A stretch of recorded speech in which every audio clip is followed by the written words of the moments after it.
Simpleng candy cake ang wish ng isang bata para sa kanyang birthday. Wish granted naman ito ng kanyang mga parents.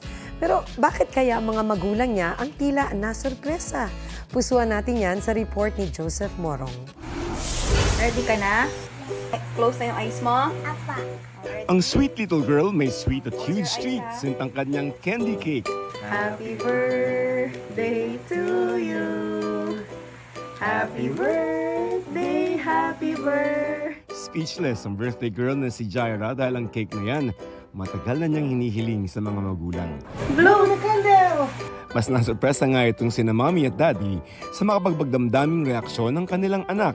Lagi raw kasing nakikita online ni Jaira ang cake kaya lagi na rin niyang hinihingi. Kaya nitong birthday niya, pinigay bilang sorpresa. 1, 2, 3, go! Yay! Happy birthday, Jaira! Pati nga ang ilang netizens napaiyak daw nang mapanood ang video sa TikTok na ngayon mahigit 3.5 million views na. Hindi man masambit ang pagpapasalamat sa sweet kiss at mahigpit na yakap na lamang niya ito ipinakita.